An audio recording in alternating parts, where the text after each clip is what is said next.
نحمدہ ونصلی علی رسولہ الکریم فاعوذ باللہ من الشیطان الرجیم بسم اللہ الرحمن الرحیم۔ دین میں ترجیحات، اس موضوع پر ہم علامہ یوسف قرضاوی صاحب کی کتاب کا مسلسل مطالعہ کر رہے ہیں۔ آج اس کے 8ویں باب کا مطالعہ کریں گے، جو منہیات میں ترجیحات کے بارے میں ہے۔ منہیات میں ترجیحات، منہیات شریعہ میں ان چیزوں کے بارے میں یا ان امور کے بارے میں بات کی جاتی ہے جن کو منع کرنے کے بارے میں شریعت میں حکم دیا گیا ہے۔ اس کا مطالعہ مختلف عنوانات کے تحت اس کتاب میں کیا گیا ہے۔ سب سے پہلا موضوع ہے کفر کی قسمیں اور ان میں ترجیحات۔ کفر کی قسمیں اور ان میں ترجیحات۔ ہم نے مامورات کے بارے میں تفاوت و اختلاف کے حوالے سے جو بات کہی ہے، اور مستحب سے لے کر واجب تک، اور فرض کفایہ سے لے کر فرض عین تک، اس کے جو درجات اور مختلف منزلیں مقرر کی ہیں، اور فرض عین میں بھی مختلف درجات کا تعین کر لیا ہے، تو وہی بات ہمیں منہیات کے حوالے سے بھی ہم کہتے ہیں۔ منہیات کے حوالے سے بھی کہتے ہیں۔ منہیات بھی سارے کے سارے ایک ہی مرتبے میں نہیں ہیں، بلکہ اس میں بہت زیادہ تفاوت پایا جاتا ہے۔ ان میں سب سے اعلیٰ ممنوع، جس میں کوئی شک نہیں ہے، اللہ تعالیٰ کے وجود سے انکار ہے، اور اس کا ادنیٰ ترین درجہ مکروہ تنزیہی کا ہے، جسے دوسرے الفاظ میں خلاف اولا کہتے ہیں۔ کفر کے بھی اس طرح کے ایک دوسرے سے کم یا زیادہ درجات ہیں۔ انکار و الحاد کا کفر۔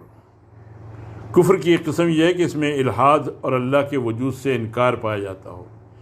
اس کفر کے لحاظ سے جو شخص کافر ہو جاتا ہے، وہ نہیں مانتا کہ اس کائنات کا کوئی رب ہے، نہ وہ یہ مانتا ہے کہ اس کے کچھ فرشتے ہیں، اور نہ یہ مانتا ہے کہ اس نے لوگوں کی رہنمائی کے لیے کوئی کتاب نازل کی ہے، یا ان کو سیدھا راستہ دکھانے اور غلط راستے سے روکنے کے لیے کوئی نبی بھیجا ہے۔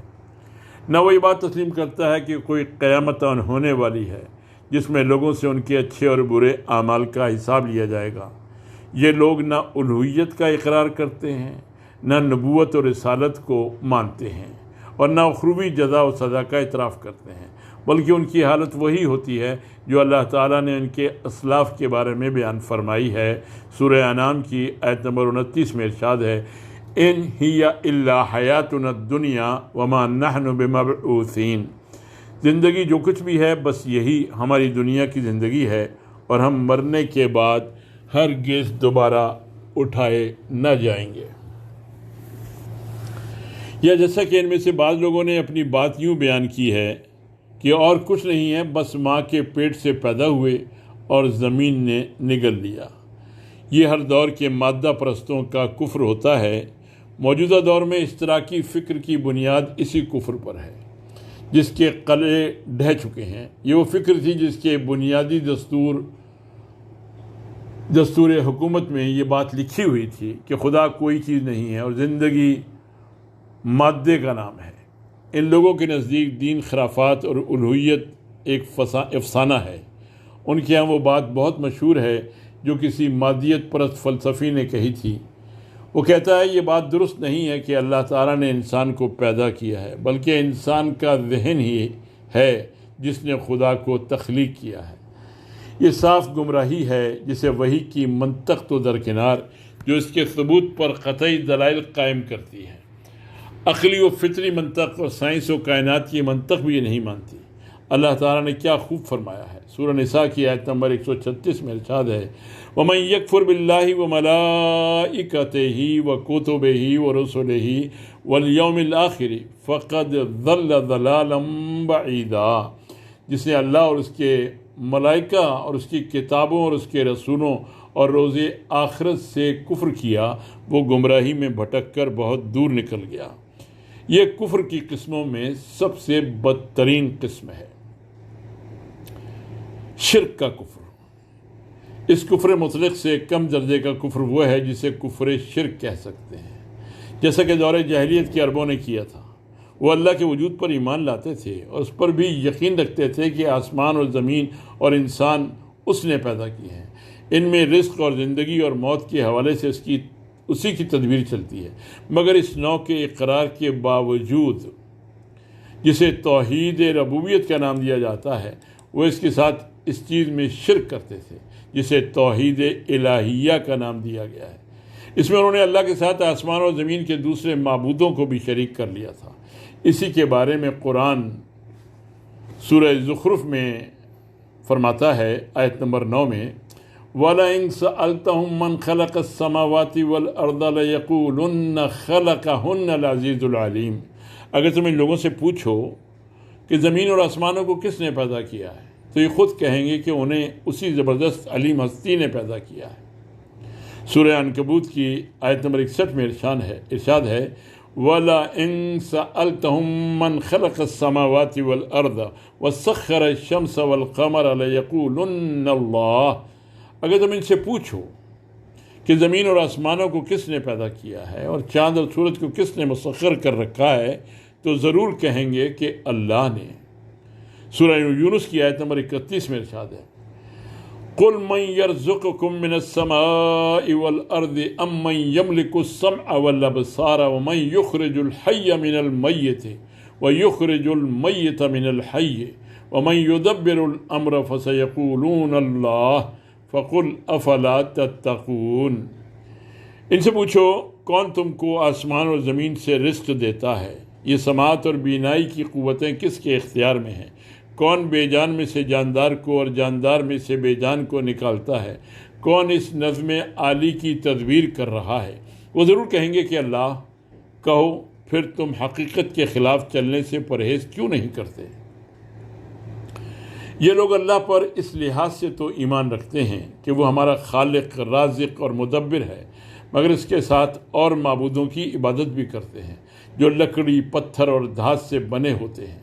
وہ کہتے ہیں، سورہ زمر کی آیت نمبر 3 میں ارشاد ہے مَا نَعْبُدُهُمْ إِلَّا لِيُقَرِّبُونَا إِلَى اللَّهِ زُلْفَىٰ۔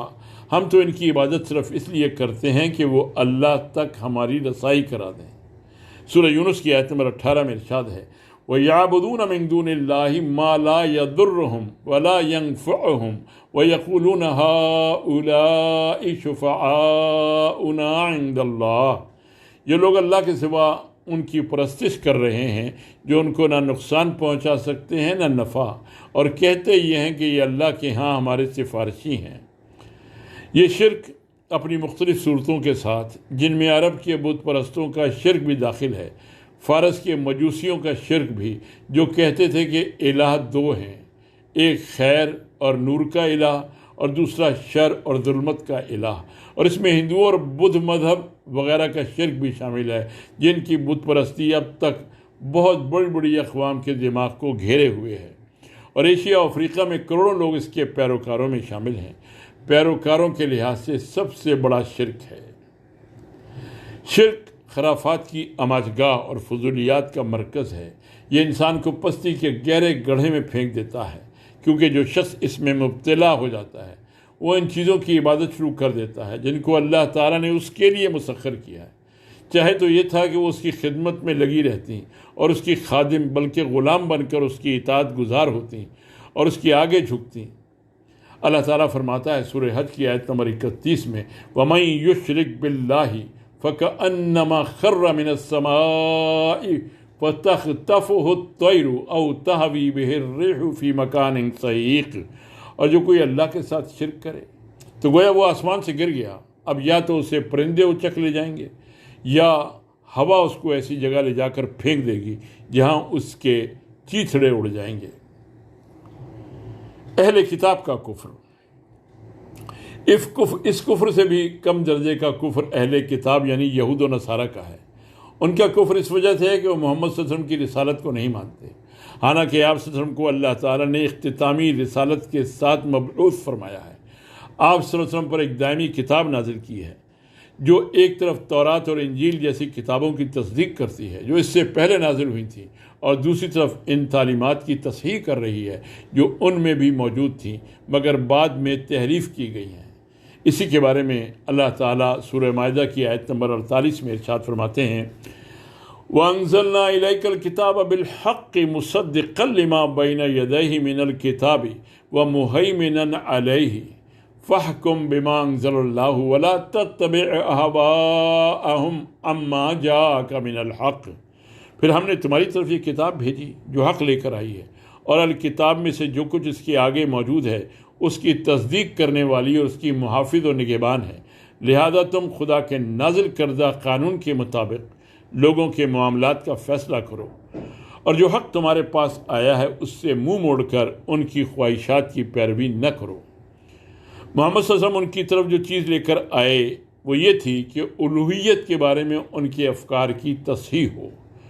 ان کی کتابوں اور ان کے عقائد میں الوہیت کے ساتھ بہت سے شائبے لاحق ہو گئے تھے، جس کی وجہ سے ان کی شفافیت میں فرق آ گیا تھا۔ ان کے عقائد نے اسے پاک و صاف توحید سے نکال دیا تھا جو ابو الانبیاء حضرت ابراہیم علیہ السلام نے اسے پیش کیا تھا۔ تورات ساری اللہ واحد اور احد کے بارے میں تجسیم اور تشبیہ کے عقائد سے بھری ہوئی ہے، حتیٰ کہ وہ بھی انسانوں جیسی ایک مخلوق معلوم ہوتا ہے۔ وہ خوف بھی رکھتا ہے، حسد بھی کرتا ہے، اسے غیرت بھی آتی ہے، وہ انسانوں سے کشتی بھی کرتا ہے، اور کبھی انسان اس پر غالب آ کر اسے پچھاڑ بھی دیتے ہیں، جیسا کہ اسرائیل کے ساتھ اس کی کشتی ہوئی۔ یہ اور اس طرح کی اور بہت سی باتیں ہیں جو تورات کے پاروں اور اس کے ضمیموں میں موجود ہیں۔ اسی طرح تثلیث کا عقیدہ جو نصارہ کے عقائد میں شامل ہے اور رومی بت پرستی کے ان اثرات میں سے ہے جو مسیحی مذہب پر ہوئے ہیں۔ رومی حکمران قسطنطین جب عیسائی ہوا تو عیسائیت نے اقتدار تو حاصل کیا مگر مذہب کو کھو دیا، یہاں تک کہ ہمارے بعض علماء نے کہا روم عیسائی نہیں ہوا بلکہ عیسائیت رومی ہو گئی۔ اس کے علاوہ یہود و نصارہ اگرچہ اسلام کا پیغام اور نبی صلی اللہ علیہ وسلم کی نبوت جھٹلانے کی وجہ سے کافر کہلائے، مگر کفر میں ان کا ایک خاص مقام ہے، چونکہ وہ ایک آسمانی کتاب کی صفت کے ساتھ موصوف ہو کر الوہیت فی الجملہ اور آسمانی پیغامات اور آخرت کی جزا و سزا کو ماننے والے ہیں۔ اس وجہ سے وہ دوسروں کی نسبت مسلمانوں سے قریب تر ہیں۔ اس بنا پر قرآن نے ان کے ساتھ کھانے پینے اور ان کی عورتوں سے رشتہ جائز قرار دیا ہے۔ اللہ کے لیے جسم ثابت کرنے کو تجسیم اور اس کو انسانوں کے مشابہ قرار دینے کو تشبیہ کہتے ہیں۔ سورہ مائدہ کی آیت نمبر 5 میں ارشاد ہے وَطَعَامُ الَّذِينَ أُوتُوا الْكِتَابَ حِلٌّ لَكُمْ وَطَعَامُكُمْ حِلٌّ لَهُمْ وَالْمُحْصَنَاتُ مِنَ الْمُؤْمِنَاتِ وَالْمُحْصَنَاتُ مِنَ الَّذِينَ أُوتُوا الْكِتَابَ مِنْ قَبْلِكُمْ، اہل کتاب کا کھانا تمہارے لیے حلال ہے اور تمہارا کھانا ان کے لیے، اور محفوظ عورتیں بھی تمہارے لیے حلال ہیں، خواہ وہ اہل ایمان کے گروہوں سے ہوں یا ان قوموں میں سے جن کو تم سے پہلے کتاب دی گئی تھی۔ اور یہی سورہ یعنی سورہ مائدہ ہے جو نصارہ کا کفر بھی بیان کر رہی ہے، کیونکہ انہوں نے کہا تھا، سورہ مائدہ کی آیت نمبر 72 میں ارشاد ہے ان اللہ هو المسیح ابن مریم، اللہ مسیح ابن مریم ہی ہے۔ اور آیت نمبر 73 میں کہا گیا اور ان اللہ ثالث ثلاثہ، اللہ تین میں کا ایک ہے۔ اس کے بعد کسی کے لیے یہ کہنے کی گنجائش نہیں ہے کہ آج کے عیسائی وہ عیسائی نہیں ہیں جو نزول قرآن کے وقت تھے، لہذا موجودہ عیسائیوں کو کافر نہ سمجھا جائے۔ یہ بات اس لیے غلط ہے کہ سب جانتے ہیں کہ عیسائیت اسی وقت واضح ہو چکی تھی اور اس کے عقائد اسی وقت طے ہو چکے تھے جب 325 عیسوی میں مشہور زمانہ نبقی کانفرنس منعقد ہوئی تھی۔ صحابہ اکرام کو مکی دوری سے معلوم تھا کہ اہل کتاب اور خاص طور پر نصارہ ان کے قریب ہیں۔ یہی وجہ تھی کہ جب روم کی بازنطینی حکومت جو عیسائی مذہب پر تھی ایرانیوں سے شکست کھا گئی جو کہ مجوسی تھے، تو مسلمان اس سے رنجیدہ ہو گئے تھے، جبکہ دوسری طرف مکے کے مشرکین ایرانیوں کی فتح سے خوش ہوئے تھے۔ ان میں سے ہر فریق کو معلوم تھا کہ ایرانیوں اور رومیوں میں سے کون کس کے قریب ہے اور کس سے دور۔ اس موقع پر قرآن کی تا قیامت تلاوت کی جانے والی آیات نازل ہوئیں جن میں مسلمانوں کو خوشخبری دی گئی کہ روم ان قریب فارس پر غالب آئے گا۔ یہ آیات سورہ روم کے آغاز میں اس طرح موجود ہیں: الف لام میم غلبت الروم فی ادنی الارض وهم من بعد غلبهم سیغلبون فی بضع سنین للہ الامر من قبل ومن بعد ویومئذ یفرح المؤمنون بنصر اللہ۔ سورہ روم کی آیت نمبر 1 تا 5 میں ارشاد ہے: الف لام میم، رومی قریب کی سرزمین میں مغلوب ہو گئے ہیں اور اپنی اس مغلوبیت کے بعد چند سال کے اندر وہ غالب ہو جائیں گے۔ اللہ ہی کا اختیار ہے، پہلے بھی اور بعد میں بھی، اور وہ دن وہ ہوگا جب کہ اللہ کی بخشی ہوئی فتح پر مسلمان خوشیاں منائیں گے۔ یہ واقعہ غیر مسلموں کے ساتھ تعلقات میں موازنے اور ترجیح کا ایک اہم قاعدہ ہمارے سامنے رکھتا ہے، اور یہ بحیثیت مجموعی اہل کتاب کو ملحدین اور بت پرستوں کے مقابلے میں مسلمانوں کے قریب تر قرار دیتا ہے۔ جب تک ایسے مخصوص عوامل پیدا نہ ہوں جو اہل کتاب کو مسلمانوں کے ساتھ زیادہ عداوت اور حسد پر آمادہ کریں، جیسا کہ موجودہ دور میں سربوں اور یہودیوں کا معاملہ ہے، یہ بات یقینی ہے کہ کفار میں کچھ لوگ وہ ہوتے ہیں جو امن سے رہتے ہیں۔ ایسے لوگوں کے ساتھ ہمیں بھی امن سے رہنے کا حکم ہے، جبکہ ان میں کچھ انادی اور برسر جنگ ہوتے ہیں تو ان سے ہمیں بھی لڑنے کا حکم ہے جیسا کہ وہ ہم سے لڑتے ہیں۔ اس کے علاوہ کچھ لوگ ایسے ہوتے ہیں جو صرف کافر ہوتے ہیں، اور کچھ ایسے ہوتے ہیں جو ظالم بھی ہوتے ہیں اور کافر بھی، یا وہ جو کفر بھی کرتے ہیں اور اللہ کی راہ سے روکتے بھی ہیں۔ ان میں سے ہر ایک کا الگ الگ حکم ہے۔ اللہ تعالیٰ کا سورہ ممتحنہ کی آیات 8 اور 9 میں ارشاد ہے: اللہ تمہیں اس بات سے نہیں روکتا کہ تم ان لوگوں کے ساتھ نیکی اور انصاف کا برتاؤ کرو جنہوں نے دین کے معاملے میں تم سے جنگ نہیں کی ہے اور تمہیں تمہارے گھروں سے نہیں نکالا ہے۔ اللہ انصاف کرنے والوں کو پسند کرتا ہے۔ وہ تمہیں جس بات سے روکتا ہے وہ یہ ہے کہ تم ان لوگوں سے دوستی کرو جنہوں نے تم سے دین کے معاملے میں جنگ کی ہے اور تمہیں تمہارے گھروں سے نکالا ہے اور تمہارے اخراج میں ایک دوسرے کی مدد کی ہے۔ ان سے جو لوگ دوستی کریں وہی ظالم ہیں۔ یہ بات بھی متعین ہے کہ ذمیوں کو شہری حقوق حاصل ہوتے ہیں، اس اعتبار سے کہ وہ دارالاسلام کے رہنے والے ہیں۔ ان کے مجموعی طور پر وہی حقوق ہیں جو ہمارے ہیں، اور ان پر وہی ذمہ داریاں عائد ہوتی ہیں جو ہم پر عائد ہوتی ہیں۔ ان سے وہ امور مستثنیٰ ہیں جو دین کے اختلاف کا تقاضا ہوتے ہیں۔ ان پر وہ پابندیاں عائد نہیں کی جائیں گی جو ان کی دینی شخصیت کو ختم کر دیں، اور اسی طرح مسلمانوں سے بھی اس کا مطالبہ نہیں کیا جائے گا۔ مرتدین کا کفر۔ علماء امت کے درمیان یہ بات طے ہے کہ کفر کی بدترین قسم مرتد ہونا ہے، اور مرتد ہونا یہ ہے کہ آدمی کو اللہ نے ہدایت عطا فرمائی ہو اور وہ اس کے بعد دوبارہ کفر کی طرف لوٹ جائے۔ ایمان لانے کے بعد کافر ہونا اس سے زیادہ سخت گناہ ہے کہ آدمی ابتداً ہی کافر ہو۔ یہ وہ حرکت ہے کہ دشمنان اسلام اب بھی اس سے باز نہیں آئے۔ وہ ہر ممکن ذریعہ استعمال کر کے مسلمانوں کو کافر بنانے کی کوشش کرتے ہیں۔ اللہ تعالیٰ کا سورہ بقرہ کی آیت نمبر 217 میں ارشاد ہے: وَلَا يَزَالُونَ يُقَاتِلُونَكُمْ حَتَّى يَرُدُّوكُمْ عَنْ دِينِكُمْ إِنِ اسْتَطَاعُوا۔ وہ تو تم سے لڑتے ہی جائیں گے حتیٰ کہ اگر ان کا بس چلے تو تمہارے دین سے تم کو پھیر لے جائیں۔ پھر اللہ تعالیٰ نے ان لوگوں کی سزا بھی بیان فرمائی ہے جو ان گمراہ کرنے والوں کی بات پر لبیک کہتے ہیں اور اپنی خواہشات کی پیروی کرتے ہوئے اپنے دین کو خیر بات کہتے ہیں۔ اللہ تعالیٰ نے فرمایا سورہ بقرہ کی آیت نمبر 217 میں: اور تم میں سے جو کوئی اپنے دین سے پھرے گا اور کفر کی حالت میں جان دے گا، اس کے اعمال دنیا اور آخرت دونوں میں ضائع ہو جائیں گے۔ ایسے سب لوگ جہنمی ہیں اور ہمیشہ جہنم میں رہیں گے۔ فَأُولَئِكَ حَبِطَتْ أَعْمَالُهُمْ فِي الدُّنْيَا وَالْآخِرَةِ وَأُولَئِكَ أَصْحَابُ النَّارِ هُمْ فِيهَا خَالِدُونَ۔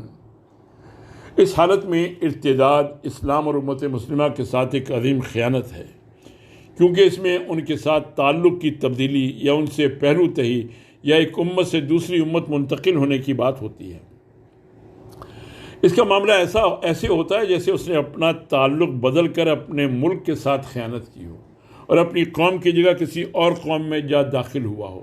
ایسا آدمی اپنے ملک و قوم کی جگہ کسی اور ملک و قوم کو اپنی محبت اور تعاون کا مستحق سمجھتا ہے۔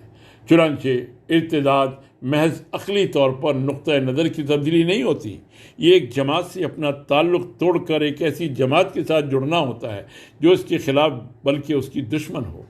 یہی وجہ ہے کہ اسلام نے ارتداد کو ختم کرنے میں بڑی شدت سے کام لیا ہے، خصوصاً اس صورت میں جب کہ مرتد اپنے ارتداد کا اعلان کرے اور دوسروں کو بھی مرتد ہونے کی دعوت دے، کیونکہ یہ لوگ معاشرے کے لیے ایک عظیم خطرہ بن جاتے ہیں اور اس کی فکری بنیادوں پر تیشہ چلاتے ہیں۔ اسی وجہ سے بعض علماء سلف و تابعین نے ارتداد کی دعوت دینے والوں کو ان لوگوں میں شامل کیا ہے جو یحاربون اللہ و رسولہ ویسعون فی الارض فسادا۔ سورہ مائدہ کی آیت نمبر 33 میں ارشاد ہے، اللہ اور اس کے رسول سے لڑتے ہیں اور زمین میں فساد برپا کرتے ہیں۔ شیخ الاسلام ابن تیمیہ رحمۃ اللہ علیہ نے یہ بات واضح کی ہے کہ کفر کی اشاعت کے لیے زمین میں فساد کی سعی کرنا اور ملت اسلام کے خلاف شبہات پھیلانا اس سے زیادہ سخت جرم ہے کہ آدمی لوگوں کا مال لینے اور ان کا خون بہانے کے لیے سعی کرے، اور یہ بالکل بجا ہے، کیونکہ امت کے مفاد کو نقصان پہنچانا اور اس کے عقائد کو منہدم کرنا اس کے اموال کے ضائع کرنے، اس کی عمارتیں ڈھانے اور افراد کے قتل سے زیادہ خطرناک ہے۔ اس وجہ سے قرآن اہل ایمان پر بہت زیادہ تاکید کرتا ہے کہ وہ ارتداد کو ختم کریں، اور یہ تاکید اس نسل کو کی گئی ہے جو جہادی نسل تھی، جو نہ باطل پر خاموش ہوتی تھی اور نہ حق کے راستے میں کسی ملامت کرنے والے کی ملامت سے ڈرتی تھی۔ اللہ تعالیٰ نے سورہ مائدہ کی آیت نمبر 54 میں ارشاد فرمایا، یا ایھا الذین آمنوا من یرتد منکم عن دینہ فسوف یأتی اللہ بقوم یحبهم ویحبونہ اذلۃ علی المؤمنین اعزۃ علی الکافرین یجاہدون فی سبیل اللہ ولا یخافون لومۃ لائم۔ اے لوگو جو ایمان لائے ہو، اگر تم میں سے کوئی اپنے دین سے پھرتا ہے تو پھر جائے، اللہ اور بہت سے لوگوں کو پیدا کر دے گا جو اللہ کے محبوب ہوں گے اور اللہ ان کو محبوب ہوگا، جو مومنوں پر نرم اور کفار پر سخت ہوں گے، جو اللہ کی راہ میں جد و جہد کریں گے اور کسی ملامت کرنے والے کی ملامت سے نہ ڈریں گے۔ قرآن پاک نے منافقین کو وعید سنائی ہے اگر انہوں نے اپنے کفر کا اعلان کیا تو۔ سورہ توبہ کی آیت نمبر 52 میں ارشاد ہے، قُلْ هَلْ تربصون بنا الا احدى الحسنيين ونحن نتربص بكم ان يصيبكم الله بعذاب من عنده او بايدينا فتربصوا انا معكم متربصون۔ ان سے کہو تم ہمارے معاملے میں جس چیز کے منتظر ہو اس کے سوا اور کیا ہے کہ دو بھلائیوں میں سے ایک بھلائی ہے، اور ہم تمہارے معاملے میں جس چیز کے منتظر ہیں وہ یہ ہے کہ اللہ خود تم کو سزا دیتا ہے یا ہمارے ہاتھوں دلواتا ہے۔ اچھا تو تم انتظار کرو اور ہم بھی تمہارے ساتھ منتظر ہیں۔ ان کو مسلمانوں کے ہاتھ عذاب اس وقت پہنچے گا جب اس کفر کا اظہار کریں گے جو انہوں نے اپنے سینوں میں چھپایا ہے۔ مسلمان ان کے دلوں کو پھاڑ کر نہیں دیکھتے، بلکہ ان کے ساتھ اس صورتحال کے مطابق معاملہ کرتے ہیں جو ان کی زبان اور اعضاء سے ظاہر ہو چکا ہے۔ قتل مرتد کے بارے میں بہت سی احادیث صحیحہ وارد ہوئی ہیں اور متعدد صحابہ سے مروی ہیں۔ یہی جمہور کی رائے ہے۔ حضرت عمر رضی اللہ تعالیٰ سے یہ بھی مروی ہے کہ وہ مرتد کو جیل میں ڈالنے اور اسے زندہ رہنے دینے کو بھی جائز کہتے ہیں، یہاں تک کہ وہ اپنی موت مر جائے یا اللہ کے سامنے لوٹ آئے۔ اس رائے کو امام نخعی رحمۃ اللہ علیہ اور امام ثوری رحمۃ اللہ علیہ نے اختیار کیا ہے۔ اگر ارتداد ایسا ہو کہ مرتد خاموش رہے اور اس کی طرف دوسروں کو دعوت نہ دے تو اس کے حوالے سے میں اسی رائے کو ترجیح دیتا ہوں۔ رہا وہ ارتداد جس میں مرتد اپنے ارتداد کا اعلان ہی نہیں کرتا بلکہ دوسروں کو بھی اس کی طرف بلاتا ہے، اس کے بارے میں میرا خیال نہیں ہے کہ حضرت عمر رضی اللہ عنہ اور امام نخعی رحمۃ اللہ علیہ یا امام ثوری رحمۃ اللہ علیہ میں سے کوئی بھی اس بات پر راضی ہو کہ ایسے افکار کی کھلی چھٹی ہو جو اسلامی عقائد کے لیے تباہ کن ہیں۔ ان کے راستے میں کوئی رکاوٹ کھڑی نہ کی جائے اور ان کے خلاف کوئی آواز نہ اٹھائی جائے، باوجود ہے کہ ان کی پشت پر کوئی قوت بھی موجود ہو جو انہیں قوت پہنچا رہی ہو۔ چنانچہ ضروری ہے کہ ہم ارتداد خفیف اور ارتداد غلیظ میں فرق کریں اور خاموشی سے مرتد ہونے والے اور اس شخص کے درمیان فرق ملحوظ رکھیں جو اپنے ارتداد کی طرف دعوت دینے والا ہو۔ ایسا شخص تو کھلم کھلا ان لوگوں میں سے ہے جو اللہ اور اس کے رسول کے خلاف جنگ کے مرتکب ہوتے ہیں اور زمین میں فساد برپا کرتے ہیں۔ علماء نے بدعت میں مخفف اور مغلظ کے درمیان فرق کیا ہے، اور اس مبتدع کو جو اپنی بدعت کی طرف دعوت دے رہا ہو اور جو خاموشی سے اپنی بدعت پر عمل کرتا ہو، ان دونوں کے درمیان فرق کیا ہے، اور اس مبتدع کے جو اپنی بدعت کی طرف دعوت دے رہا ہو اور جو خاموشی سے اپنی بدعت پر عمل کرتا ہو، ان دونوں کے درمیان فرق کیا ہے۔ کفر نفاق، کفر کی غلیظ ترین اور اسلامی زندگی کے لیے سب سے خطرناک قسم منافقت ہے۔ اس کے پیروکار مسلمانوں کے درمیان رہتے ہیں کیونکہ وہ انہی میں سے شمار ہوتے ہیں، ان کے ساتھ نمازوں میں شریک ہوتے ہیں، انہی کی طرح زکوٰۃ دیتے ہیں، انہی کی طرح دوسری عبادات ادا کرتے ہیں، مگر اس سب کے باوجود وہ باطنی طور پر ان کے دشمن ہوتے ہیں۔ وہ ان کے خلاف سازشیں کرتے ہیں، چالیں چلتے ہیں اور ان کے دشمنوں کے ساتھ دوستی رکھتے ہیں۔ یہی وجہ ہے کہ قرآن پاک نے ان کے حالات بیان کرنے کو بڑی اہمیت دی ہے، ان کے پردوں کو چاک کیا ہے اور ان کے اوصاف اور اخلاق کا صاف صاف بیان کیا ہے۔ سورہ توبہ کا ایک نام الفاضحہ، شرمانے والی بھی ہے، کیونکہ وہ ان کی قسموں کا احاطہ کر رہی ہے اور ان کے اوصاف کو واضح کر رہی ہے۔ ان کے بارے میں ایک مستقل صورت بھی نازل ہوئی ہے جو انہی کی مناسبت سے المنافقون کے نام سے موسوم ہوئی۔ اس کے علاوہ بھی قرآن پاک میں بہت سی آیات ہیں۔ اسی طرح سورہ بقرہ کے آغاز میں اللہ تعالیٰ نے متقین کا ذکر صرف 3 یا 4 آیات میں فرمایا، اور کفار کے بارے میں 2 آیتیں نازل فرمائی گئیں۔ رہے منافقین تو ان کے ذکر نے 13 آیات لے لی۔ اسی وجہ سے اللہ تعالیٰ نے ان کے لیے جہنم کا سب سے نچلا درجہ مقرر کر رکھا ہے۔ اللہ تعالیٰ سورہ نساء کی آیت نمبر 145 اور 146 میں ارشاد فرماتے ہیں، ان المنافقین فی الدرک الاسفل من النار ولن تجد لهم نصیرا الا الذین تابوا واصلحوا واعتصموا باللہ واخلصوا دینہم للہ فاولئک مع المؤمنین۔ یقین جانو کہ منافق جہنم کے سب سے نچلے طبقے میں جائیں گے اور تم کسی کو ان کا مددگار نہ پاؤ گے، البتہ جو ان میں سے تائب ہو جائیں اور اپنے طرز عمل کی اصلاح کر لیں اور اللہ کا دامن تھام لیں اور اپنے دین کو اللہ کے لیے خالص کر دیں، ایسے لوگ مومنوں کے ساتھ ہیں۔ ہمارے دور میں بہت سے منافقین پائے جاتے ہیں جو نہ وحی الہی کا اقرار کرتے ہیں اور نہ شریعت کو فکر، کردار اور تعلقات کے لیے اعلیٰ ترین ماخذ کے طور پر تسلیم کرتے ہیں۔ وہ بڑی ڈٹائی کے ساتھ دین اور اس کے دائیوں اور اس کے ساتھ تعلق رکھنے والوں کا مذاق اڑاتے ہیں، مگر ان کی صورتحال یہ ہے کہ وہ منافق ہیں اور چاہتے ہیں کہ ان پر اسلام کا نام بھی موجود رہے اور انہیں مسلمانوں کے زمرے میں بھی شمار کیا جائے، مگر حقیقت یہ ہے کہ وہ دور نبوت کے منافقین سے بدتر ہوتے ہیں، کیونکہ ان کی حالت یہ ہوتی ہے کہ وہ نماز کے لیے سستی کے ساتھ اٹھتے تھے، اور یہ اس کے لیے اٹھتے ہی نہیں ہیں، نہ چستی کے ساتھ اور نہ سستی کے ساتھ۔ وہ اللہ کو یاد کرتے تھے مگر تھوڑا، اور یہ اللہ کو یاد ہی نہیں کرتے، نہ تھوڑا اور نہ زیادہ۔